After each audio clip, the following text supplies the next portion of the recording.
தமிழ்நாட்டு மக்கள் அனைவருக்கும் வணக்கம். இப்போ ஒரு பஞ்சாயத்து போயிட்டு இருக்கு. அதனால எல்லா நபர்கள் என்ன கேட்குறீங்க அப்படின்னா, சார் மேயர் பெருசா எம்எல்ஏ பெருசா, யாருக்கு பவர் அதிகம்? மேயருக்கு பவர் அதிகமா, எம்எல்ஏக்கு பவர் அதிகமா அப்படின்னு சொல்லிட்டு நிறைய ஸ்டூடெண்ட்ஸ் கேட்டு இருந்தீங்க. அதை தான் இந்த வீடியோவில் பார்க்க போறோம். அதாவது யாருக்கு அதிகாரம் அதிகம், பவர் யாருக்கு அதிகம், கான்ஸ்டிடியூஷன் என்ன சொல்லுது, கான்ஸ்டிடியூஷன் எம்எல்ஏ அதாவது அரசியலமைப்பு சட்ட புத்தகத்துல அம்பேத்கர் அவர்கள் எம்எல்ஏ பத்தி என்ன சொல்லியிருக்காரு, மேயரை பத்தி என்ன சொல்லியிருக்காரு, என்னென்ன ஆர்டிகல்ஸ்ல எம்எல்ஏக்கு கொடுத்திருக்காரு, என்னென்ன ஆர்டிகல்ஸ்ல மேயருக்கு கொடுத்திருக்காங்க, அவங்களுக்கான அதிகாரம் என்ன, டியூட்டிஸ் என்ன, அதாவது பவர்ஸ் மற்றும் அவங்களோட பணிகள், அந்த டியூட்டிஸ் என்ன, இது எல்லாத்தையும் சேர்த்து இந்த வீடியோல பார்க்க போறோம். ரைட்டா? வீடியோ ஸ்கிப் பண்ணாம கரெக்டா கவனிங்க. வீடியோ முடிவுல உங்களுக்கு ஒரு என்ன சொல்ற ஒரு கிளாரிட்டி கிடைக்கும். ஏன்னா இந்த வடிவேலு படத்துல மாதிரி யார் தானா பெருசு, ஏதாவது சொல்லிட்டு போங்கயா, சொல்லிட்டு போங்க, அதான் அடிச்சு காட்டுங்கய்யா, அந்த மாதிரி யார் பெருசுன்னு அடிச்சு காட்டுங்கயாங்கிற மாதிரி இது ஒரு சமீபத்துல ஒரு சர்ச்சையா உருவாயிருக்கு. பாத்துருவோம் யார் பெருசுங்கிறத பாத்துருவோம். மேயர் பெருசா எம்எல்ஏ பெருசா பாத்துருவோம். ஃபர்ஸ்ட் நீங்க புரிஞ்சுக்க வேண்டிய ஒரு விஷயம் என்ன அப்படின்னா, எம்எல்ஏங்கிறவங்க சட்டமன்றம், அதாவது ஸ்டேட்ல இருக்கக்கூடிய லெஜிஸ்லேட்டிவ் அசம்பிளி, ஒவ்வொரு மாநிலத்தில் கூடிய சட்டமன்றம் இருக்குல்ல, அதன் பிரதிநிதி, அந்த சட்டமன்றத்தின் பிரதிநிதிங்கிறவங்க எம்எல்ஏ, சட்டமன்ற உறுப்பினர். மேயருங்கிறவங்க மாநகராட்சி, கார்பரேஷன், அந்த மாநகராட்சி இருக்குல்ல, திருச்சிராப்பள்ளி மாநகராட்சி, சென்னை மாநகராட்சி, கோயம்புத்தூர் மாநகராட்சி சொல்லக்கூடிய கார்பரேஷன், அந்த மாநகராட்சியின் பிரதிநிதி யார் அப்படின்னா மேயர். அப்ப MLA represents assembly, state assembly, மாநிலத்துக்கான ஒரு பிரதிநிதி எம்எல்ஏ. மேயர் மாநகராட்சியின் பிரதிநிதி. இதை ஃபர்ஸ்ட் புரிஞ்சுங்க. யார் யாருக்கு, அதாவது யார் யாருக்கு பிரதிநிதி, எந்த விஷயத்துக்கு யார் பிரதிநிதி, அந்த ரெப்ரசன்டேஷன் யாரு அப்படிங்கிறத கிளியரா புரிஞ்சுங்க. ரைட்டா? இதுல இருந்து ஆரம்பிக்கிறேன் உள்ள. இதுல நம்ம என்ன தெரிஞ்சுக்கணும் அப்படின்னா, ஃபர்ஸ்ட் எம்எல்ஏ பத்தி பார்த்துருவோம், அது மேயரை பத்தி பார்த்துருவோம், அப்புறம் மேயருக்கும் எம்எல்ஏக்கும் கூடிய வித்தியாசத்தை பத்தி பார்த்துருவோம், இறுதியா ஃபைனல் டச்சோட முடிக்கலாம். ரைட்டா? ஃபர்ஸ்ட் எம்எல்ஏ சட்டமன்ற உறுப்பினர். சட்டமன்ற உறுப்பினர் எம்எல்ஏனா லெஜிஸ்லேட்டிவ் அசம்பிளியோட மெம்பர் ஆஃப் லெஜிஸ்லேட்டிவ் அசம்பிளி, மாநில சட்டமன்ற உறுப்பினர். இந்த சட்டமன்ற உறுப்பினர் அப்படிங்கறத ஃபர்ஸ்ட் புரிஞ்சுக்கணும் அப்படின்னா, சட்டமன்றம்ங்கிறத புரிஞ்சுக்கணும், லெஜிஸ்லேட்டிவ் அசம்பிளினா என்னன்னு புரிஞ்சுக்கணும். நம்ம இந்தியாவில் சென்ட்ரல் கவர்மெண்ட்னு ஒருத்தவங்க இருக்காங்க, அவங்க பார்லிமெண்ட்டுக்கு இன்சார்ஜ், அதாவது நாடாளுமன்றம் இருக்குல்ல, பார்லிமெண்ட்ல உட்காந்து அவங்க சட்டம் போடுவாங்க. அது எம்பி, லோக்சபா ராஜ்யசபா எம்பிகள். ரைட்டா? அது சென்ட்ரல் கவர்மெண்ட். எல்லா மாநிலங்கள் இருக்குல்ல, இந்தியாவில் கூடிய 28 மாநிலங்கள்ல ஒவ்வொரு மாநிலத்துக்கும் சட்டமன்றம் இருக்கு. இந்த சட்டமன்றம் வேலை என்ன செய்யும், இந்த சட்டமன்றத்தோட முதன்மையான வேலை என்ன அப்படின்னா, அந்த ஸ்டேட்டுக்கான சட்டங்களை போடுறது, அந்த ஸ்டேட்டுக்கான பாலிசிஸை பின்னாடி உருவாக்குறது, அந்த சட்டங்களை நிறைவேற்றக்கூடிய விஷயங்கள்ல பின்னாடி உருவாக்குறது. இதெல்லாம் அந்த சட்டமன்றத்தோட முதன்மையான வேலைகள்னு வச்சுக்கங்க. ஒரு மசோதா தாக்கல் செஞ்சு அதை சட்டமா மாத்துறது. ரைட்டா? இதான் முதன்மையா. அப்புறம் பட்ஜெட் தாக்கல் செய்யறது, பண மசோதா தாக்கல் செய்யறது, சாதாரண மசோதா தாக்கல் செய்யறது, இது எல்லாத்தோட வேலை ஒரு மாநிலத்தோட சட்டமன்றம்குள்ளதான் நடக்கும். அந்த சட்டமன்றத்தில் உறுப்பினர் ஆவதற்கு டைரக்ட் எலெக்ஷன், நேரடி தேர்தல் நடக்கும். இப்ப 2026 தமிழ்நாட்டில் நடந்த மாதிரி அதுல ஜெயிக்கிறவங்க ஒவ்வொரு தொகுதியில இருந்து போய் சட்டமன்ற உறுப்பினராக ஆகுவாங்க. இதான் எம்எல்ஏவோட அந்த விஷயம், அது எப்படி ஆவாங்கக்கூடிய அந்த ரூட். அப்ப நம்ம சட்டமன்றம், அதன் தொடர்ச்சியாக சட்டமன்றத்தில் கூடிய விஷயங்கள், அதன் தொடர்ச்சியாக அந்த சட்டமன்றத்தோட உறுப்பினர்கள், இவங்களோட அந்த பணிகள், அதுக்கான அந்த ஆர்டிகல்ஸ்லாம் தெளிவா பார்த்துட்டோம் வைங்களேன். அப்புறம் அவங்களுக்கான டியூட்டிஸ், எம்எல்ஏக்கான டியூட்டிஸை பார்த்தா உங்களுக்கு தெளிவா புரியும். அப்ப அம்பேத்கர் அவர்கள் என்ன சொல்றாரு அப்படின்னா, என்ன எழுதியிருக்காரு அப்படின்னா, சட்டமன்றத்தை பத்தி ஃபர்ஸ்ட் எழுதியிருக்காரு. அதாவது ஒவ்வொரு மாதத்தில் கூடிய சட்டமன்றத்துக்கு ஆர்டிகல்ஸ் ஒதுக்குறாரு. என்ன ஆர்டிகல்ஸ் ஒதுக்குறாரு அப்படின்னா, 168 இருந்து 212 வரைக்கும் முழுக்க ஒரு சட்டமன்றத்தோட பவர்ஸ், அதிகாரம், மற்ற எல்லா விஷயத்தையும் இந்த ஆர்டிகல்ஸ்குள்ள எழுதுறாரு. 168 ஆரம்பிச்சு 212 வரைக்கும். இது எந்த பகுதி, ஏன்னா கான்ஸ்டிடியூஷன்ல பொறுத்த வரைக்கும் பகுதின்னு சொல்லுவோம், ஆர்டிகல்ஸ் சொல்லுவோம். பகுதி அப்படிங்கிறது பார்ட் 1 பார்ட் 2 சொல்லிட்டு போகும். அதுல பகுதி 6ல எழுதுறாரு. ஸோ பகுதி 6ங்கிறது ஸ்டேட்டை பத்தி, ஸ்டேட் லெஜிஸ்லேச்சர். அதெல்லாம் 168 இருந்து 212. இதுல முக்கியமான ஆர்டிகல்ஸ் நம்ம தெரிஞ்சுக்க வேண்டியது அவசியம். குறிப்பா ஆர்டிகல் 168 அம்பேத்கர் என்ன சொல்றாரு அப்படின்னா, மாநில சட்டமன்றத்தின் அமைப்பு, அதாவது ஆளுநர், சட்டமன்றம் மற்றும் பொருந்தும் இடங்களில் சட்ட மேலவை. மாநில சட்டமன்றம் இருக்குல்ல, ஒரு மாநிலத்துல அசம்பிளின்னு சொல்லக்கூடிய அந்த அமைப்பு இருக்குல்ல, அந்த இன்ஸ்டிடியூஷன் இருக்குல்ல, அது இருக்கணும் அப்படின்னு சொல்லக்கூடிய ஆர்டிகல் 168. அப்ப எக்ஸாம்ல கேட்டாங்கன்னா, ஸ்டேட் லெஜிஸ்லேச்சருக்கான ஆர்டிகல் என்னப்பா, அசம்பிளிக்கான ஆர்டிகல் என்னப்பா, 168 168. அது காம்போசிஷன் ஆஃப் லெஜிஸ்லேட்டிவ் அசம்பிளி, அதாவது அந்த சட்டமன்றத்தில் இருக்கக்கூடிய மொத்தம் எத்தனை உறுப்பினர்கள், அது ஒவ்வொரு மாநிலத்துக்கும் மாறும்னு வச்சுங்களேன். அதை பத்தி பேசக்கூடிய விஷயம் article 170, article 170 composition of legislative assembly. அது மாதிரி சில மாநிலங்கள் இந்தியாவில் 6 மாநிலங்கள் கிட்டக்க வந்து சட்ட மேலவைன்னு ஒன்று இருக்கு. மீதி எல்லா மாநிலங்களையும் சட்ட மேலவைன்னு ஒன்று இல்லை, ஒரே ஒரு மன்றம் தான் இருக்கு. சில மாநிலங்களில் சட்ட மேலவைன்னு இருக்கு. அதுல உறுப்பினர்கள் என்ன, அது சம்பந்தப்பட்ட போக்குவரத்து எல்லாமே பேசக்கூடிய ஆர்டிகல் 171. இந்த 3 ஆர்டிகல் பிரதானமா ஸ்டேட் லெஜிஸ்லேச்சர் பத்தி பேசக்கூடிய முக்கியமான ஆர்டிகலுங்க. 168 லெஜிஸ்லேச்சர் ஒன்று இருக்கணும். 170 லெஜிஸ்லேச்சர் கூட காம்போசிஷன், அந்த வழிமுறைகள், அதாவது அந்த ஸ்ட்ரென்த், அதை பத்தி பேசக்கூடியது 170. சட்ட மேலவையோட ஸ்ட்ரென்த் அதை பத்தி பேசக்கூடியது 171. இந்த 3 ஆர்டிகல் முக்கியம். சட்டமன்ற உறுப்பினர் பத்தி தெரிஞ்சுக்கணும்னா ஃபர்ஸ்ட் இந்த 3 ஆர்டிகல் முக்கியமா தெரிஞ்சுக்கணும் வச்சுங்களேன். அதுக்கப்புறம் பொறுத்த வரைக்கும் பாத்தீங்க அப்படின்னா இப்ப எம்எல்ஏ பத்தி தெரிஞ்சுக்கோ. எம்எல்ஏ பத்தி அம்பேத்கர் எந்த அளவுக்கு அவங்களுக்கான அதிகாரத்தை பத்தி ஆர்டிகலா ஒதுக்கி இருக்காருங்கிறத பார்ப்போம். ஆர்டிகல் 173ல அம்பேத்கர் அவர்கள் என்ன சொல்றாரு அப்படின்னா, என்ன எழுதியிருக்காங்க அப்படின்னா கான்ஸ்டிடியூஷன் புக்ல, qualifications to become an MLA, அதாவது ஒரு சட்டமன்ற உறுப்பினர் ஆவதற்கு என்ன தகுதி, அதை பத்தி ஆர்டிகல் 173ல எழுதியிருக்காரு. நம்ம இது வரைக்கும் என்ன பார்த்தோம், 168 சட்டமன்றம், 170 சட்டமன்றத்தோட அந்த strength, composition of assembly, 171 composition of legislative council, சட்ட மேலவையோட ஸ்ட்ரென்த் 3 பார்த்துருக்கோமா. 4வது 173 ஞாபகம் வச்சுங்க. சட்டமன்ற உறுப்பினர், இப்ப எம்எல்ஏ பிரச்சனை, அதாவது எம்எல்ஏக்கான அந்த இது என்ன சொல்றது, குவாலிஃபிகேஷன், தகுதி, அது பத்தி பேசக்கூடியது 173. அதுல என்ன சொல்றாங்கன்னா, he must be an Indian citizen, எல்லாத்தையும் தெரியும், இந்திய குடிமகனாக இருக்க வேண்டும். மினிமம் ஏஜ் வந்து 25 வயசு இருக்கணும். எம்எல்ஏ ஆவதற்கு மினிமம் வயசு வந்து 25 வயசா இருக்கணும். Must possess qualification prescribed by parliament, நாடாளுமன்றத்தில் சில குவாலிஃபிகேஷன் அதெல்லாம் வந்து அவங்க வந்து பெற்றுக்கணும் அப்படின்னு சொல்லிட்டு சொல்றாங்க. ஸோ மினிமம் ஏஜ் 25, இந்தியன் சிட்டிசனா இருக்க வேணும். 173 ஆர்டிகல் ஞாபகம் வச்சுங்க. MLA qualification 173. அதுமாதிரி எம்எல்ஏ டிஸ்குவாலிஃபிகேஷன் பற்றி பேசக்கூடிய ஆர்டிகல் 191, ஆர்டிகல் 191 பதவி நீக்கம் பத்தி பேசக்கூடிய ஆர்டிகல். அதுல எந்தெந்த விஷயத்துல எம்எல்ஏ வந்து பதவி நீக்கம் செய்யப்படுவார் அப்படின்னா, ஹோல்டிங் ஆஃபீஸ் ஆஃப் ப்ராஃபிட், லாபம் தரக்கூடிய ஏதாவது ஒரு நிறுவனம் வகித்து வந்தால் அது ஒண்ணு. அன்சவுண்ட் மைண்ட், நீதிமன்றத்தால் மனநலம் பாதிக்கப்பட்டவர் என அறிவிக்கப்பட்டிருந்தால் தகுதி நீக்கம். அப்புறம் அன்டிஸ்சார்ஜ் சால்வன்ட், திவால் நிலையில் இருந்து விடுவிக்கப்படாத இருந்தால் தகுதி நீக்கம். லாஸ் ஆஃப் இந்தியன், இந்திய குடியுரிமை இழந்திருந்தால் தகுதி நீக்கம். மற்றும் இது மட்டும் இல்ல, இன்னும் நிறைய விஷயங்கள் தகுதி நீக்கத்தில் வரும். ரைட்டா, அது வந்து மக்கள் பிரதிநிதித்துவ சட்டத்தில் லிஸ்ட் இருக்கு. ரைட்டா, இப்போதைக்கு நீங்க ஞாபகம் வச்சுங்க. 191 அப்புறம் ஆர்டிகல் 173, இந்த 2 ஆர்டிகல் குவாலிஃபிகேஷன் டிஸ்குவாலிஃபிகேஷன் பத்தி பேசுது. 2 ஞாபகம் வச்சுங்க. அதே மாதிரி தேர்தல் மற்றும் பதவி காலம், எலெக்ஷன் அண்ட் டென்யூர், இந்த எம்எல்ஏக்கான எலெக்ஷனை பத்தி பேசக்கூடிய article 172, duration of legislative assembly, ஒரு மாநிலத்தில் சட்டமன்றம் இருக்குல்ல, அதோட அந்த பதவி காலம், அதோட காலத்தை பத்தி பேச, பதவி இல்ல சட்டமன்றத்தோட காலத்தை பத்தி பேசக்கூடிய ஆர்டிகல் 172.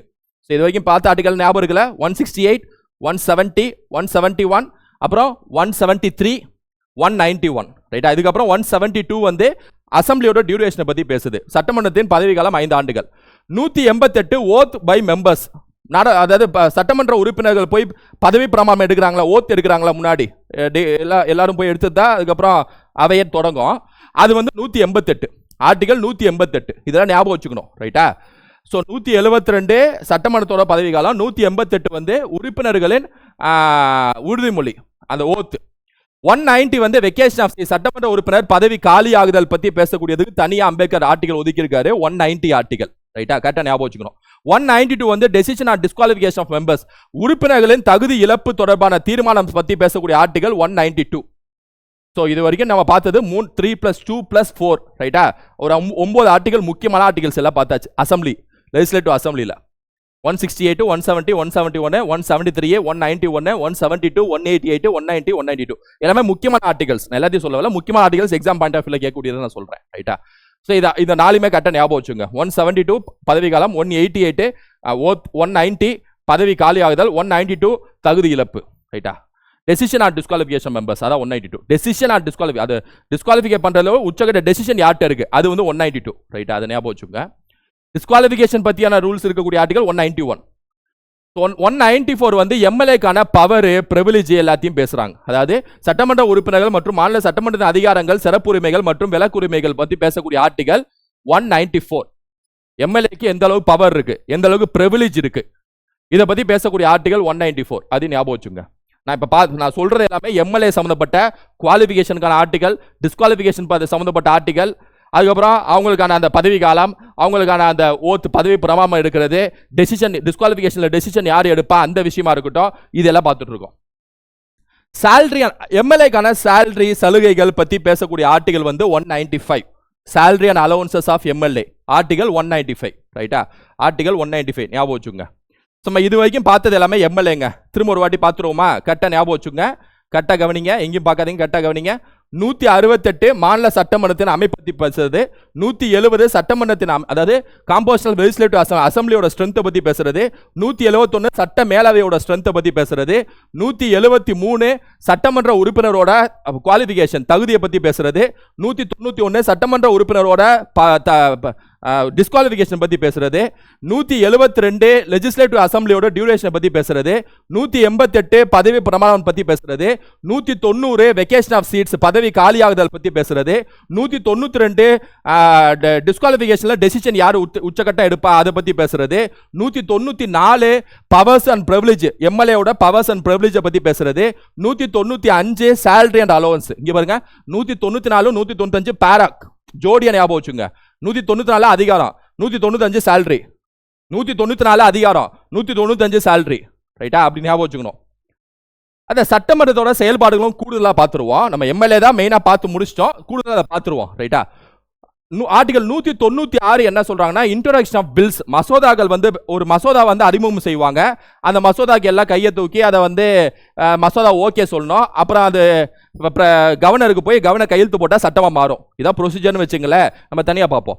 இப்போதைக்கு ஆர்டிகல் 196ங்கிறது ஒரு மசோதா அறிமுகம் செய்யக்கூடிய விஷயம் நடக்கும்ல சட்டமன்றத்தில், ஓகேவா? ஒரு சட்டம் கொண்டு வரணும்னா சட்ட மசோதா ஃபர்ஸ்ட் இன்ட்ரோடியூஸ் பண்ணணும், ஒரு ஃபேர் காப்பி இன்ட்ரோடியூஸ் பண்ணணும், கவர்னர் கையெழுத்து போட்டதா சட்டமா மாறும். அது அறிமுகம் செய்யக்கூடிய article 196. 198 special procedure for money bills, அதாவது பண மசோதா. இந்த பண மசோதாக்கான சிறப்பு அந்த ப்ரொசீஜர் சிறப்பு நடைமுறை பத்தி பேசக்கூடிய ஆர்டிகல் 198. நீங்க அப்படி ஞாபகம் வச்சுங்க. 196ல இருந்து 200 வரைக்கும் மசோதா பத்தி பேசுது அப்படின்னு ஞாபகம் வச்சுங்க. 196ல இருந்து 200 வரைக்கும் வரிசையா இல்ல, ஆனா 196ல இருந்து 200 வரைக்கும் மசோதா பத்தி பேசுது அப்படி ஞாபகம் வச்சுங்க. 196 இன்ட்ரோடக்ஷன், 198 மணி பில்கான சிறப்பு ப்ரொசீஜர், 199 மணி பில்னா என்ன, 199 200 கவர்னர் வந்து பில்லுக்கு என்ன செய்யணும், கையெழுத்து போடலாம், ரிஜெக்ட் பண்ணலாம், இந்த மாதிரி விஷயங்கள்லாம் இருக்கும். ஒரு பில் கவர்னர் டேபிளுக்கு வருதுன்னா கவர்னர் கையெழுத்து போட்டால் சட்டமா மாறும், இல்ல ரிஜெக்ட் பண்ணலாம். ஏன்னா இந்த மாதிரி சில விஷயங்கள்ல கவர்னர் ஆக்ஷன் எடுக்கலாம், அது வந்து 200. இல்ல பிரசிடென்ட்க்கு அனுப்பி வைக்கலாம், இந்த ஆக்ஷனும் கவர்னர் எடுக்கலாம், ரைட்டா? இது எல்லாமே பேசக்கூடிய ஆர்டிகல் 200. ஸோ 196ல இருந்து 200 வரைக்கும் அப்படின்னு ஞாபகம் வச்சுங்க, ஓகேவா? 196 பில் இன்ட்ரோடக்ஷன், 198 மணி பில்லுக்கான நடைமுறை, பண மசோதாக்கான நடைமுறை, 199 பண மசோதாக்கான அறிமுகம் டெஃபினிஷன், எதெல்லாம் பண மசோதான்னு சொல்லிட்டு ஆராய்வது, அது ஸ்பீக்கர் தான் டிசைட் பண்ணுவார். 200 கவர்னர் வந்து பில்லுக்கு சைன் பண்றது, ரைட்டா? அதுக்கப்புறம் செஷன்ஸ் அண்ட் ப்ரொசீடிங், சட்டமன்ற செயல்பாடுகள். இந்த சட்டமன்ற செயல்பாடுகள் அப்படின்னா என்ன அப்படின்னா, கவர்னருக்கும் சட்டமன்றத்துக்கும் இருக்கக்கூடிய ரிலேஷன் பத்தி பேசக்கூடிய ஆர்டிகல்ஸ்ங்க, ரைட்டா? இதுல 174 175 176 இந்த 3 ஆர்டிகல் தொடர்ச்சியா ஞாபகம் வச்சுங்க. Governor summon produce and dissolve the assembly, ஒரு சட்டமன்றத்தை தொடங்கி வைக்கிறது, கலைக்கிறது, இந்த வேலையெல்லாம் கவர்னர் தான் செய்வார், ரைட்டா? அதை செய்யக்கூடிய, அதாவது எலெக்ஷன் முடிஞ்சு ஃபர்ஸ்ட் டைம் செய்வார்னு வச்சுங்களேன். அப்புறம் மொத்தமாக கலைக்கிறது எலெக்ஷன் சமயத்தில் 5 வருஷம் முடியாத அப்புறம். இது வந்து 174 பேசுது, 174, ரைட்டா? 174 பேசுது. அதுமாதிரி governor's right to address and send messages, ஆளுநர் வந்து உரையாற்றுகிறார்ல, அது வந்து 175 பேசுது. ஜோடியா ஞாபகம் வச்சுக்கணும். இங்க பாருங்க, எல்லாமே நம்ம ஜோடியா தான் வச்சுக்கிறோம். 196ல இருந்து 200 வரைக்கும் ஜோடியா 4 ஞாபகம் வச்சுங்க, மசோதா, ரைட்டா? அதுமாதிரி 194 195ங்கிறது பவர் சேலரி, புரியுதா? 194 195 பவரும் சேலரி, 196 199 199 200 மசோதா ப்ரொசீஜர் டெஃபினிஷன் ஆளுநரு, அப்படி, ரைட்டா? இந்த 4 ஒரு ஜோடி, மேல 2 ஒரு ஜோடி, அதுக்கு மேல 4 ஒரு ஜோடி, அப்படி, ரைட்டா? ஓகே. அப்புறம் 174 175 176 இது 3 தனியா ஞாபகம் வச்சுக்கணும். 174ங்கிறது கவர்னர் வந்து அசெம்பிளில தொடங்கி வைக்கிறது, 175 வந்து அட்ரஸ், அதாவது பேச்சு உரை, 176 வந்து ஸ்பெஷல் அட்ரஸ், சிறப்பு உரை, ரைட்டா? அந்த சிறப்புரை, சாரி, அந்த சிறப்புரை தான் முக்கியம். 176 ஆளுநரின் சிறப்புரை, ரைட்டா? 174 175 176 ஆரம்பிச்சு. 208 212 லாஸ்டா இது 2 தான், அவ்வளவுதான் முடிஞ்சு. 208 212 முக்கியமான எல்லா ஆர்டிகல்ஸும் இந்த 168ல இருந்து 212 வரைக்கும் முடிச்சிட்டோம். Rules of procedure of the house, அந்த அவையில் என்னென்ன விதிகளை பின்பற்ற வேண்டும். இப்போ ஸ்பீக்கர் வந்து அந்த அவையை வந்து வழிநடத்தக்கூடியவர் ஸ்பீக்கர், ரைட்டா? என்ன மாதிரி பேசணும், எப்போ யார்கிட்ட இது மைக்கை கொடுக்கணும், எந்த மாதிரி உரையாட்டினா அதை கட் பண்ணணும், தூக்கணும், இந்த மாதிரி டிசைட் பண்ணுற எல்லாமே ஸ்பீக்கர் தான், ரைட்டா? ஸோ அப்போ 208 வந்து அதை பற்றி பேசுது. 212 வந்து ப்ளஸ் அந்த சட்டமன்றத்தில் எப்படி நடந்துக்கணும், என்ன மாதிரி வழிமுறைகள் எல்லாமே வந்து இந்த 208 பேசுது, 208 பேசுது. 212 வந்து court should not interfere in legislative proceedings, சட்டமன்றத்தில் நடக்கக்கூடிய விஷயங்கள்ல நீதிமன்றம் தலையிட முடியாது, இது கான்ஸ்டியூஷன்ல இருக்கு. சட்டமன்றத்தில் நடக்கக்கூடிய விஷயங்கள்ல நீதிமன்றம் கேள்வி கேட்க முடியாது. நீதிமன்றம் நடக்கிற விஷயங்கள்ல சட்டமன்றத்தில் கேள்வி கேட்க முடியாது. இது ரெண்டுமே இருக்கு. ரைட்டா? இது பார்லிமெண்ட் சுப்ரீம் கோர்ட்டுக்கும் பொருந்தும், ஸ்டேட்டுக்கும் ஹைகோர்ட் சுப்ரீம் கோர்ட்டுக்கும் பொருந்தும். ரைட்டா? ஸோ 212. ஸோ இந்த 3 ஜோடியா ஞாபகம் வச்சுங்க, இந்த 2 ஜோடியா ஞாபகம் வச்சுங்க.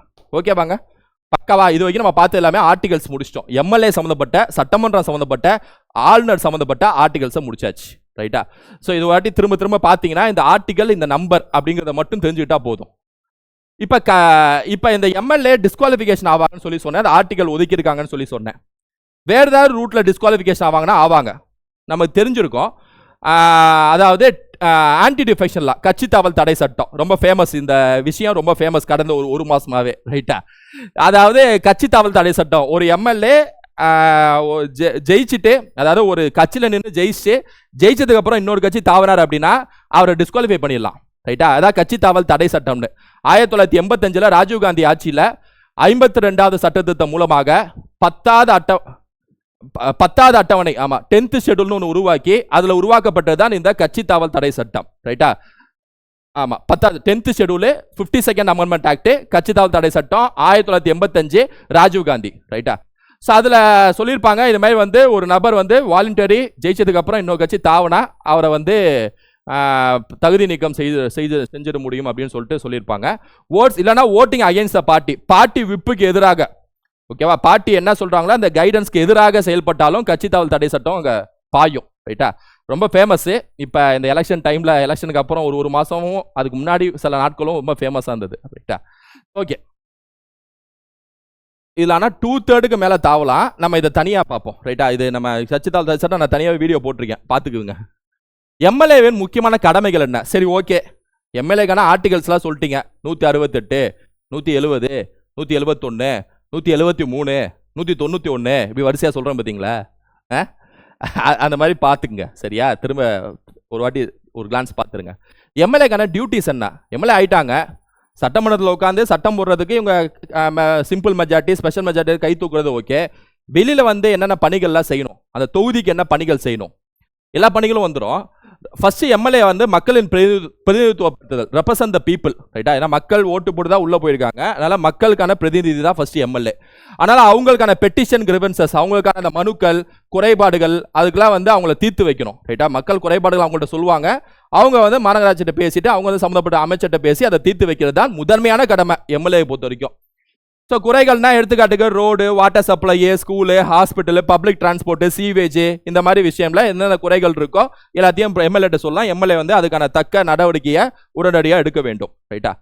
அதே மாதிரி மேக் லாஸ் அதாவது சட்டங்கள் இயற்றுதல். இதான் நான் சொன்னேன்ல, சட்டமன்றம் கூடுறப்ப உள்ள போய் உட்கார்ந்து சட்ட மசோதா தாக்கல் செய்வாங்க. அதுக்கு அவங்க கையை தூக்கி ஒரு சட்டத்தை உருவாக்குறது, மசோதாவுக்கு ஓகே சொல்லக்கூடிய வேலையை செய்வது ஒரு எம்எல்ஏ தான். அதை தான் இங்கே சொல்லியிருக்காங்க. அப்புறம் control and monitor the government, அரசை கட்டுப்படுத்துதல் மற்றும் கண்காணித்தல். அதாவது இது ask questions to ministers during question hour, அதாவது கேள்வி நேரத்தில் அமைச்சருக்கு எதிராக கேள்வி கேட்கறது. ஆக்சுவலா இந்த பாயிண்ட் பொறுத்தவரைக்கும் எதிர்கட்சி எம்எல்ஏ அப்படி ஞாபகம் வச்சுங்க. எதிர்கட்சி எம்எல்ஏ ஆளுங்கட்சி மினிஸ்டர்கிட்ட கேள்வி கேட்பாங்களா, அந்த சாயல்ல இதை பாருங்க. Demand explanation for government action, அரசு என்ன நடவடிக்கை எடுத்தோ அதுக்கு எங்களுக்கு இது சொல்லுங்கன்னு சொல்லி சட்டமன்றத்துக்குள்ள கேள்வி கேட்பாங்களே. ரைட்டா? எதிர்கட்சி தலைவர் ஆளுங்கட்சி சிஎம் கேட்பாங்க. அந்த மாதிரி விஷயங்கள் எல்லாமே இந்த பாயிண்ட்ல சொல்றாங்க. அப்புறம் அப்ரூவ் த ஸ்டேட் பட்ஜெட் தாக்கல் செய்வாங்களா, அப்ப அதை அப்ரூவ் பண்றதுக்கு மெஜாரிட்டி தேவை, அதுக்கு கையை தூக்கி அவங்க அப்ரூவ் பண்ணுவாங்க. ரைட்டா? அந்த பட்ஜெட் விஷயம். அப்புறம் டெவலப்மெண்ட் ஆஃப் கான்ஸ்டிட்யூன்சி, அந்த தொகுதிக்கு தானே எம்எல்ஏ ஆனாங்க, அந்த தொகுதிக்கான வளர்ச்சியில ரொம்ப தீவிரமா ஈடுபடக்கூடிய நபர் யார் அப்படின்னா எம்எல்ஏ தான். ரைட்டா? அதை ஞாபகம் வச்சுங்க. ஸோ ரெக்கமெண்ட் டெவலப்மெண்ட் ஒர்க்ஸ், அந்த தொகுதியில் என்னென்னலாம் தேவைப்படும், அதாவது water facility, sewage facility, street light, road, hospital facility, education facility, மற்ற எல்லா ஃபெசிலிட்டிஸும், திடக்கழிவு மேலாண்மை, கழிவு மேலாண்மை, இந்த எல்லா ஃபெசிலிட்டிஸும் அதுக்கான குறைகளை கேட்டு அதை பூர்த்தி செய்ய வைக்க வேண்டிய கடமை எம்எல்ஏ கையில் தான் இருக்கு. பார்ட்டிசிபேஷன் இன் கமிட்டிஸ், அப்புறம் வெவ்வேறு குழுக்களை அசம்பிளி கூட்டுறாங்க, வெவ்வேறு குழுக்கள் கூடுறாங்க அப்படின்னா அதில் அசம்பிளி கமிட்டிஸில் பார்ட்டிசிபேஷன் பண்ணுறது. ஸோ அந்த வேலைகள் எல்லாமே எம்எல்ஏவோட பணிகளாக இருக்கும். இப்போ இது வரைக்கும் பார்த்தது எல்லாமே எம்எல்ஏ சம்மந்தப்பட்ட ஆர்டிகல்ஸு, எம்எல்ஏக்கான அதிகாரம், எம்எல்ஏக்கான பவர்ஸ் அண்ட் டியூட்டிஸ் ஃபுல்லாக பார்த்தாச்சு. இப்போ இது வரைக்கும் உங்களுக்கு ஒரு கன்ஃபர்மேஷன் கிடைச்சிடும். ஓகே, ஆர்டிகல்ஸ் இவ்வளோ இருக்குது எம்எல்ஏக்கு, குவாலிஃபிகேஷனுக்கு ஒரு ஆர்டிகல், டிஸ்குவாலிஃபிகேஷன் ஒரு ஆர்டிகல், பதவி பிரமாணம் ஒரு ஆர்டிகல், வேக்கன்சிக்கு ஒரு ஆர்டிகல். ரைட்டா? அவங்க போய் சட்டமன்றத்தில் பங்கீடு செய்வதற்கு ஒரு ஆர்டிகல், மசோதாக்கு ஒரு ஆர்டிகல், எல்லாத்துக்கும் அவங்களுக்கு ஒரு ஆர்டிகல் கான்ஸ்டிடியூஷனல் ஸ்டேட்டஸ் இருக்கு அப்படிங்கிறது உங்களுக்கு தெளிவா தெரியுது. ரைட்டா, எம்எல்ஏக்கான அதிகாரம் இவ்வளவு ஆர்டிகல்ஸ்ல அம்பேத்கர் எழுதியிருக்காருங்கிறது தெளிவா தெரியுது. பிளஸ் கிரவுண்ட் லெவல்ல பிராக்டிக்கலா அவங்களுக்கான டியூட்டிஸ் என்னங்கிறதையும் பார்த்தாச்சு. சரி, மேயரை பத்தியும் பார்த்துருவோம், அப்பதான் டிஃபரன்ஸ் தெரியும். மேயர் இந்த போஸ்ட் ஆக்சுவலா பிரிட்டிஷ் இந்த ஆட்சி காலத்திலே என் ஞாபகம் சரியா இருந்துச்சுன்னா 1688 காலகட்டத்தில் உருவாக்கின ஒரு போஸ்ட் தான் மேயர் அப்படின்னு சொல்லக்கூடிய போஸ்ட். இந்த போஸ்ட் வந்து ஒரு மாநகராட்சி ஒரு நகரத்தில் ஒரு மாநகராட்சியில் இருக்கக்கூடிய கார்பரேஷன் சார்பாக அந்த மாநகராட்சியை டெவலப் பண்ணக்கூடிய வேலையை செய்யக்கூடிய ஒரு அதிகபட்ச நபர், அதாவது ஃபர்ஸ்ட் சிட்டிசன் யார் அப்படின்னா மேயர் தான். சுதந்திரம் கட்சதுக்கு அப்புறம் கான்ஸ்டியூஷன் உருவானதுக்கு அப்புறம் இந்த மேயர் பிளஸ் டெப்டி மேயர் இந்த மாதிரி போஸ்டிங் எல்லாத்துக்கும் கான்ஸ்டிடியூஷனல் ஸ்டேட்டஸ் அரசியலமைப்பு சட்ட அந்தஸ்து எப்ப கிடைச்சது அப்படின்னா 74வது சட்ட திருத்தம் 74th கான்ஸ்டிடியூஷனல் அமெண்ட்மெண்ட் 74வது சட்ட திருத்தத்தில், அதாவது 73 74 73வது சட்ட திருத்தத்தில் பஞ்சாயத்து உருவாக்கி இருப்பாங்க, ஊராட்சி. 74வது சட்ட திருத்தத்தில் தான் வந்து உங்களுக்கு முனிசிபாலிட்டின்னு சொல்லக்கூடிய ஒரு அமைப்பு உருவாக்கி இருப்பாங்க. அதன் மூலமாக தான் மேயர் டெப்டி மேயர் கவுன்சிலர்ஸ் எல்லாமே உள்ள போவாங்க. அதில் வந்து பகுதி 9A அப்படின்னு சொல்லிட்டு உருவாக்கி நரசிம்மராவ் கவர்மெண்ட் அப்ப காங்கிரஸ் ஆட்சி தான், நரசிம்மராவ் கவர்மெண்ட் அப்ப அந்த சமயத்தில் 74th அமெண்ட்மெண்ட் ஒன்று போட்டு முனிசிபாலிட்டின்னு உருவாக்கி பகுதி 9Aன்னு ஒன்று ஒதுக்கி மாநகராட்சிக்கான எலெக்ஷனு மற்ற விஷயங்கள் எல்லாமே அதில் அந்த இதில் சேர்த்துருப்பாங்க. ரைட்டா, கான்ஸ்டிடியூஷனல் ஸ்டேட்டஸ் கொடுத்துருப்பாங்க. ஆர்டிகல் 243Pலேருந்து ஆர்டிகல் 243ZG வரைக்கும் அம்பேத்கர் அவர்கள் நரசிம்மராவ் கவர்மெண்ட்டில் இதை சேர்த்துருப்பாங்க. இது கான்ஸ்டியூஷனில் ஸ்டார்டிங்கில் இல்லை, அம்பேத்கர் எழுதுன ஆர்டிகல்ஸில் இல்லை, சேர்த்துருப்பாங்க. அதனால தான் PZGலாம் வந்து பாருங்க 243P to 243ZG. அதன்படி பற்றி பேசணும் அப்படின்னா கொஞ்சம் ஃபாஸ்ட்டாக போயிடலாம். 243Pங்கிறது நகராட்சி தொடர்பான வரையறைகள், அதாவது டெஃபினிஷன் ரிலேட்டட். முனிசிபாலிட்டினா என்னப்பா, அதுக்கான டெஃபினிஷன் பற்றி பேசக்கூடியது 243P. 243Q அப்படிங்கிறது அந்த நகராட்சியோட கான்ஸ்டிடியூஷன் பற்றி பேசும். அதாவது நகராட்சி எந்தெந்த வகைகளை பிரிக்கலாம், இப்போ நகர பஞ்சாயத்துன்னு சொல்லிட்டு பிரிக்கலாம், நகராட்சி மன்றம் சொல்லி பிரிக்கலாம், மாநகராட்சி நகராட்சி நகர பஞ்சாயத்து நகராட்சி பிளஸ் மாநகராட்சி அப்படின்னு சொல்லிட்டு பிரிக்கலாம். ரைட்டா, அதை பற்றி பேசக்கூடியது வந்து 243Q. ரைட்டா, இப்போ எடுத்துக்காட்டுக்கு இந்த மாநகராட்சி தான் வந்து மேயர் துணை மேயர் இதெல்லாம் வந்து மாநகராட்சிக்கு பொருந்தும். எடுத்துக்காட்டுக்கு சென்னை, திருச்சி, கோயம்புத்தூர், இது வந்து பாப்புலேஷன் அடிப்படையில் இது தோராயமாக தான் இருக்கும். சில இடத்துக்குலாம் மாநகராட்சி அந்தஸ்து கொடுப்பாங்க. இது அந்த கரெக்டான நம்பர்ஸ் இது வந்து தோராயம்னு வச்சுக்கோங்க. ரைட்டா, ஸோ சென்னை, திருச்சி, கோயம்புத்தூர் எல்லாம் வந்து மேயர் துணை மேயர் இருப்பாங்க. மாநகராட்சி அந்தஸ்து இருக்கவங்களுக்கு மேயர் துணை மேயர். 243R வந்து நகராட்சிகளின் அமைப்பு, தேர்ந்தெடுக்கப்பட்ட பிரதிநிதிகள் வழங்க, அதாவது காம்போசிஷன் ஆஃப் முனிசிபாலிட்டியோட ஸ்ட்ரென்த்து மற்றபடி மற்ற விஷயங்கள் பற்றி பேசக்கூடிய ஆர்டிகல்ஸ் வந்து 243R. 243S வந்து constitution of ward committees in larger city, பெரிய பெரிய சிட்டியில் வார்டு குழுக்கள் இருக்கும்ல, அந்த குழுக்களை பற்றி பேசக்கூடிய ஆர்டிகல் 243S.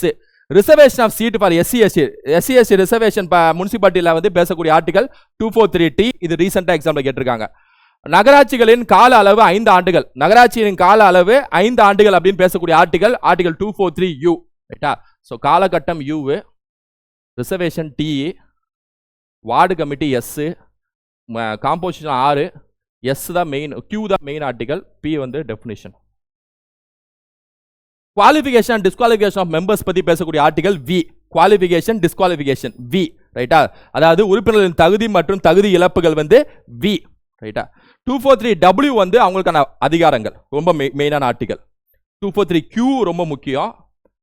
என்ன அப்புறம் ரிசர்வேஷன் வந்து T ரொம்ப முக்கியம், ரிசர்வேஷன் ரொம்ப முக்கியம். அதுக்கப்புறம் இந்த W முக்கியம், ஏன்னா பவர்ஸை பற்றி பேசுகிறாங்க, ஏன்னா அதான் மெயின், பவர்ஸ் என்னங்கிறது தெரிஞ்சுக்கணும். 243X முனிசிபாலிட்டி கவர்மெண்ட் வந்து டாக்ஸ் வசூலிப்பாங்களா, மாநகராட்சி டாக்ஸ் வசூலிக்கிறாங்களே, அது எல்லாத்தையும் வந்து 243X அப்படின்னு சொல்லிட்டு எழுதுறாங்க. 243X. ரைட்டா, அதுமாதிரி 243Yங்கிறது அந்த நகராட்சி மாநகராட்சியோட அந்த auditing finance commission, state finance commission auditing மட்டும் இல்லை, எவ்வளோ நிதி வருது, எவ்வளோ நிதி போக்குவரத்து, அதை பற்றி பேசக்கூடிய இந்த ஸ்டேட் ஃபைனான்ஸ் கமிஷன், மாநில நிதி ஆணையம் பற்றி பேசக்கூடிய ஆர்டிகல் 243Y. அதாவது நகராட்சிக்கு எவ்வளோ பணம் கொடுக்கணும், ஏன்னா அதை வந்து ஸ்டேட் ஃபைனான்ஸ் கமிஷன், மாநில நிதி ஆணையம் தான் பரிந்துரை சொல்லுவாங்க. 243Y. 243ZAங்கிறது முனிசிபாலிட்டிக்கான எலெக்ஷனை பற்றி பேசக்கூடிய ஆர்டிகல், நகராட்சி தேர்தலுக்கான நடத்தப்பட வேண்டும் அப்படின்னு சொல்லிட்டு 243ZA. Y state finance, X வந்து டாக்ஸ், X டாக்ஸுங்க, டாக்ஸில் X இருக்குல்ல, அதனால X ஞாபகம் வச்சுங்க. Y வந்து ஃபைனான்ஸ், நிதி. ஒய்டா பணத்தை ஏன்பா செலவு பண்ணுற, ஒய் அப்படின்னு ஞாபகம் வச்சுங்க. ரைட்டா, பவர் W வந்து பவர், W வில் பவர் இருக்கணும், டபிள்யூனா வில் பவர் அப்படின்னு ஞாபகம் வச்சுக்கோங்க. வி வந்து குவாலிஃபிகேஷன் தகுதி, இது வந்து வி ஃபார் விக்ட்ரி, தகுதினா தகுதி, உனக்கு விக்ட்ரி வேணும் தகுதி வேணும்டா அப்படின்ட்டு. யூ வந்து டியூரேஷனு, டி வந்து ரிசர்வேஷன் சொல்ல ஞாபகம் வச்சுங்க பாப்பா. Okay right. மேயரின் அரசியலமைப்பு நிலை என்ன? கான்ஸ்டிடியூஷன் ஸ்டேட்டஸ் ஆஃப் மேயர் என்ன? அதான் நான் ஆல்ரெடி சொன்ன மாதிரி 74th அமெண்ட்மெண்ட், அதில் தான் முனிசிபாலிட்டி உருவாச்சு. அப்புறம் தான் மேயர் டெப்டி மேயர் போஸ்டிங்லாம் உருவாது, எலெக்ஷன் நடத்துவாங்க. அது எலெக்ஷன் நான் சொல்கிறேன், ப்ரொசீஜர் சொல்கிறேன், மேயர் டியூட்டிஸும் சொல்கிறேன். ஸோ அதெல்லாம் பார்த்தாச்சு. நான் நரசிம்மா கவர்மெண்ட் அதில் 12 அட்டவணையும் ஒன்று உருவாக்குறாங்க. ரைட்டா? ஷெடியூல், அதாவது பகுதி மட்டும் இல்லை, சட்டத்திட்டம் மட்டும் இல்லை, அட்டவணை ஒன்று புதுசாக உருவாக்குறாங்க. 12th ஷெடியூல் ஒன்று உருவாக்குறாங்க. ஆல்ரெடி 8 ஷெடியூல் இருந்திருக்கும் கான்ஸ்டியூஷன் எழுதி முடிச்சப்ப அம்பேத்கர் காலத்தில். அதுக்கப்புறம் ஒரு 4 ஷெடியூல், மொத்தம் இன்னைக்கு டேட்டில் 12 ஷெடியூல் இருக்கு. அதில் 12வது ஷெடியூல் வந்து முனிசிபாலிட்டி பற்றி பேசுது. 12வது ஷெடியூல். அந்த 12வது ஷெடியூலில் மொத்தம் 18 ஃபங்க்ஷன் சொல்றாங்க. முனிசிபாலிட்டிக்கு மொத்தம் 18 ஃபங்க்ஷன், 18 பணிகள் சொல்லி லிஸ்ட் பண்றாங்க அந்த ஷெடியூல்லே, 12வது ஷெடியூல்லே. எடுத்துக்காட்டுக்கு ஒரு முனிசிபாலிட்டியில் 12 ஃபங்க்ஷன், அந்த 18 டியூட்டிஸ், 18 ஃபங்க்ஷன் என்னன்னு சொல்லி லிஸ்ட் பண்றாங்க பாருங்க. அர்பன் பிளானிங், நகர திட்டமிடுதல் செய்ய வேண்டும். நில பயன்பாட்டை ஒழுங்குபடுத்துதல், ரெகுலேஷன் ஆஃப் லேண்ட் யூஸ், சாலைகள் மற்றும் பாலங்கள், வாட்டர் சப்ளை உறுதிப்படுத்த வேண்டும். பொது சுகாதாரம் மற்றும் சுத்தத்தை வந்து மேம்படுத்த வேண்டும். திடக்கழிவு மேலாண்மையை உறுதிப்படுத்த வேண்டும். தீயணைப்பு சேவைகள் செயல்பட வேண்டும். நகர வனவியல், அர்பன் ஃபாரஸ்ட்ரி, உள்ள மரங்கள் நடுறது, அந்த விஷயங்கள் இருக்குல்ல, அதை கண்காணிக்க வேண்டும் மற்றும் மேம்படுத்த வேண்டும். குடிசை மேம்பாடு, ஸ்லம் இம்ப்ரூவ்மெண்ட் விஷயம் இருக்குல்ல, அதை வந்து மேம்படுத்த வேண்டும். தெரு விளக்குகள் எல்லாமே கரெக்டாக எரியுதா, கரெக்டாக என்ன போக்குவரத்து, அதை மானிட்டர் பண்ணிட்டே இருக்கணும். வாகன நிறுத்தல் வசதிகள், அதாவது பார்க்கிங் ஃபெசிலிட்டிஸ் எல்லாம் கரெக்டாக நடந்திருக்கா எல்லாமே அப்படின்னு சொல்லிட்டு மானிட்டர் பண்ணோம். பொது வசதி, மற்ற பப்ளிக் அம்யூனிட்டிஸ், பார்க்ஸ், இந்த மாதிரி விஷயங்கள்லாம் சரியா செயல்படுதா அதை உருவாக்குறது, மற்ற விஷயங்கள். பூங்காக்கள் மற்றும் பிளே கிரவுண்டு, அப்புறம் இடுகாடு நிலங்கள், அப்புறம் கேட்டில் போன், மாட்டு காப்பீடுகள், அப்புறம் vital statistics, public health services, urban poverty alleviation, அதாவது வறுமை ஒழிப்பு, இந்த மாதிரி 18 ஐட்டம்ஸ் வந்து இந்த 12th ஷெட்யூல்ல பேசியிருக்காங்க. ரைட்டா?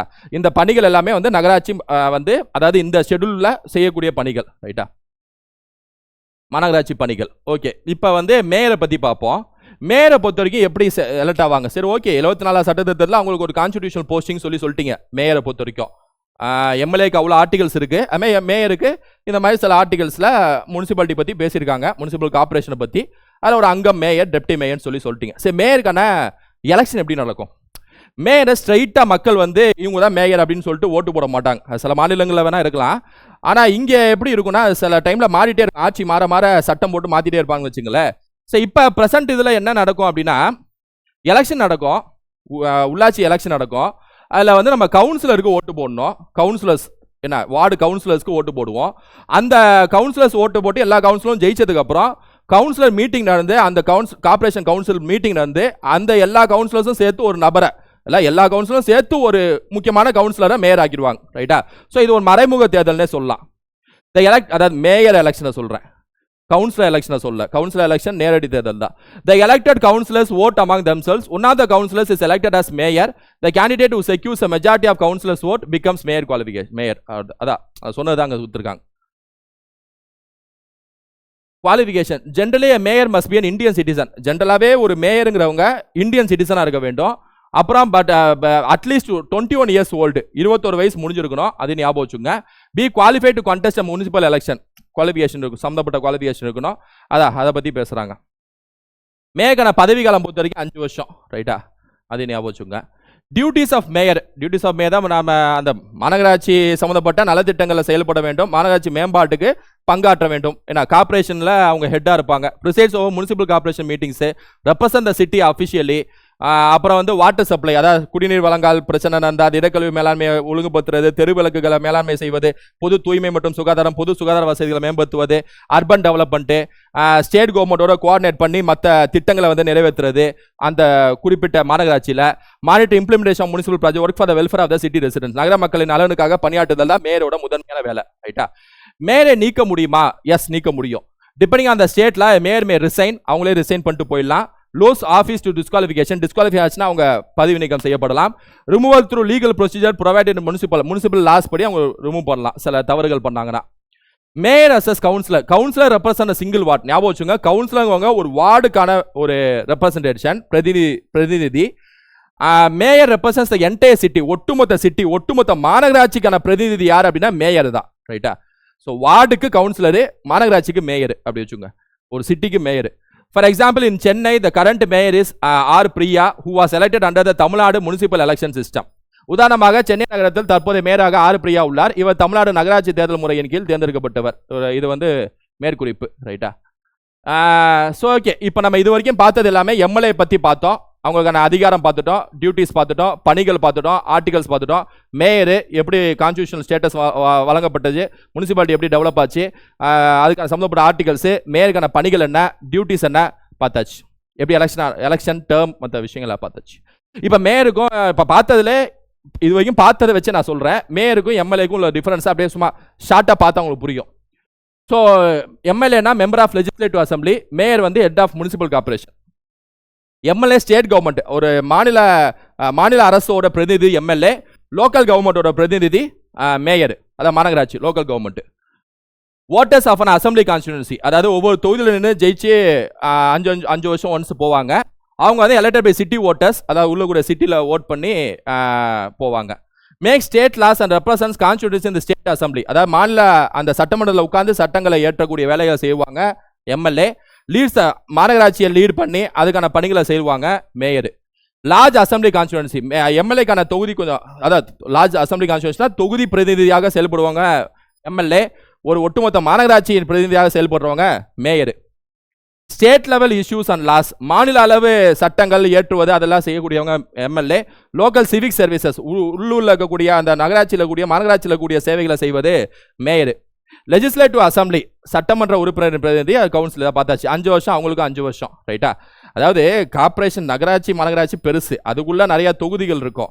அதனால அந்த தொகுதிக்குள்ள இவங்க டாப்ல இருக்காங்க அப்படின்னு சொல்ல முடியாது. அதாவது 2 பேரோட அதிகாரம் டிஃபரன்ஸ் பியர்ஸ்ல நீங்க பார்க்கணும்.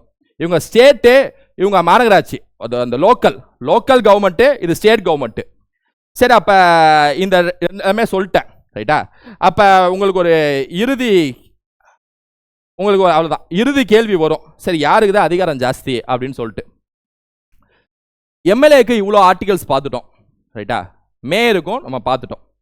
லோக்கல் கவர்மெண்ட், ஸ்டேட் கவர்மெண்ட், இதுல நம்ம யாருக்கு வந்து அதிகாரம் ஜாஸ்தி, பவர் யாருக்கு ஜாஸ்தி, எம்எல்ஏ தான் டாப்பு, மேயர் தான் டாப்புன்னு சொல்ல முடியாது. இருந்தாலும் ஸ்டேட்டை ரெப்ரசன்டேஷன் பண்றனால இந்த விஷயத்துல, இந்த மாதிரி ஒரு கட்டத்தில் பார்க்குறப்ப எம்எல்ஏக்கு அதிகாரம் ஜாஸ்தி தான். ஏன்னா அவங்க மாநிலத்தோட அந்தஸ்தோட மாநிலத்தோட பிரதிநிதியாக செயல்படுறாங்க, உள்ள மசோதா தாக்கல் செய்யறாங்க, சட்டமா மாற்றக்கூடிய வேலைகள் செய்யறாங்க, ரைட்டா? அதனால எம்எல்ஏ பவர் ஜாஸ்தி தான். கம்பேர் பண்ண முடியாது, அப்படி கம்பேர் பண்ணணும்னா சொல்றேன். ஸோ மேயருங்கிறவங்க லோக்கல் கவர்மெண்ட்டு, அதுடைய வேலைகளை செய்யக்கூடியவங்க, அவங்களுக்கான பணிகள், அதுவும் அவங்களுக்கான பவரும் குறைச்சல்னு சொல்ல முடியாது, அவங்களுக்கு பவரும் இருக்கு, ரைட்டா? அதனால வந்து இதை அப்படி புரிஞ்சுக்கிறதா நம்ம சரி. இருந்தாலும் புரோட்டோகால், மற்ற விஷயங்கள், இந்த விஷயங்கள் இதெல்லாம் வந்து அந்தந்த ரூல்ஸ்ல, அந்தந்த நிகழ்ச்சியில, ஏன்னா அந்த நிகழ்ச்சியில என்ன விஷயம், அந்த நிகழ்ச்சிக்கு என்ன புரோட்டோகால், அது வந்து தனிப்பட்ட அந்த லோக்கல் ரூல்ஸ்னு வச்சுக்கோங்களேன். ஒன்று ஸ்டேட் ரூல்ஸோ பார்லிமெண்ட் ரூல்ஸோன்னு சொல்ல முடியாது. அங்கே லோக்கல்ல என்ன கைட்லைன்ஸ் இருக்கோ அதன்படி அப்படின்னு சொல்லிட்டு சொல்றாங்க. இருந்தாலும் என்ன சொல்றது, ஒரு மனிதர்களாக இருக்கிறப்ப நம்ம வந்து சில சமயத்தில், ரைட்டா, ஒரு சபை நாகரிகம்னு ஒன்று இருக்கு. அதன்படி மனிதர்கள் செயல்பட வேண்டும், அதன்படி விட்டு கொடுத்தும் போக வேண்டும். இதெல்லாம் வந்து ஒரு சபை நாகரிகம் படி செயல்பட வேண்டும்னு வச்சுக்கங்களேன், ரைட்டா? ஸோ அதனால வந்து இந்த வீடியோ உங்களுக்கு யூஸ்ஃபுல்லாக இருக்குன்னு நினைக்கிறேன். மேயர் அசஸ் எம்எல்ஏ என்ன வித்தியாசம் எல்லாத்தையும் பார்த்தாச்சு. இதே மாதிரி இன்னொரு வீடியோவில் உங்களை சந்திக்கிறேன். ஃப்ரெண்ட்ஸு ஷேர் பண்ணுங்கள். Thank you students.